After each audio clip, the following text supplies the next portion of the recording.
It was an artwork that I had done when I was 5 years old. The teacher said, "What a nice wagon." I was so mad. That wasn't a wagon, that was a heart. So what I did was I wrote on every single thing I drew: treetops, sun, dog.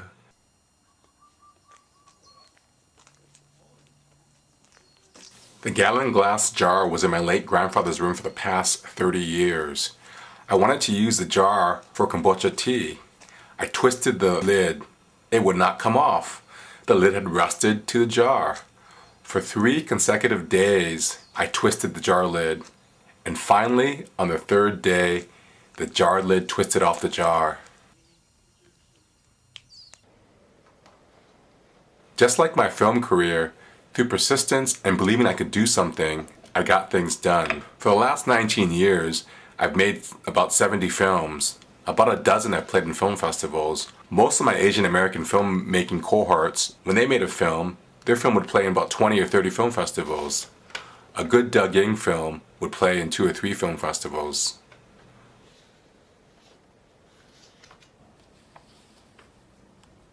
For 5 consecutive years, a Chicago area film festival continually rejected my work. The film's artistic director told me he was surprised that I kept on submitting year after year. Beginning with David Ishii Bookseller, my work was accepted into this film festival for 4 consecutive years. I began creating mail art in 2000.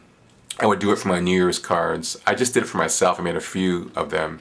In 2007, when the US Postal Service issued Star Wars stamps, I knew I had to do a mail art. So I did a series of R2-D2 drawings and sent them to all my friends. On the day of the inauguration of Barack Obama, the US postal system would cancel the stamp with a special inauguration cancellation. Just a late Wednesday afternoon email check. Oh, an email from the Artists of Hawaii. "Thank you for your submission." Oh, it's probably one of those nice rejection emails. A second later, I read the next line. "We would like to congratulate you on your selection of your work." I cannot believe this. I got into this arts exhibition. Ever since I was a child, I admired the art in this exhibit. Now I was going to be a part of this exhibit.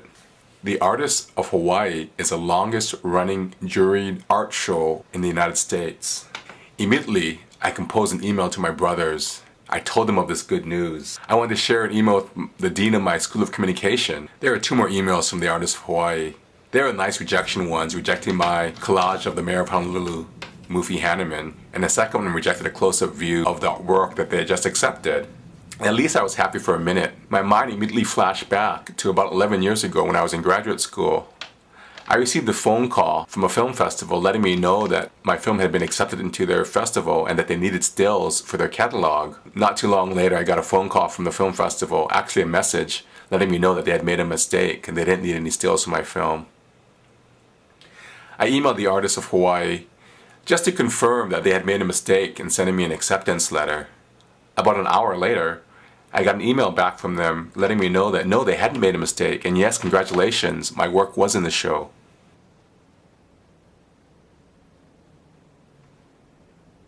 Since 2000, I've made a Pixel Vision film for the Pixel This Video Festival, curated by Jerry Fialka. Jerry sends a DVD of the film festival highlights to a Los Angeles area film critic. My work never gets mentioned.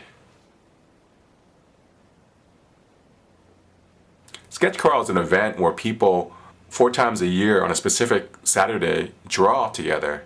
Through Sketch Crawl, I met a woman friend, and she invited me to draw with her friends on the beach. I rediscovered my love of drawing. I love drawing. I joined the Association of Hawaii Artists. I would periodically receive emails from them about certain shows. One of the shows caught my attention. It was a show called From the Closet Of. Local Hawaii celebrities donated articles of clothing. I cut up a campaign t-shirt and a campaign hat and made a portrait of Mufi Hanneman. We had to put a price on the artwork for the exhibition. It was a benefit. They said that if no one bought your artwork, you could keep it. I priced the artwork at about $500. Pretty confident that no one was going to pay $500 for anything that I made. The Mufi portrait was one of only 3 art pieces that sold in the exhibition. The exhibition had about 20 pieces and only 3 of them sold. and mine was one of them. Whether I'm drawing or making films, I realize I do it for the sheer joy of it.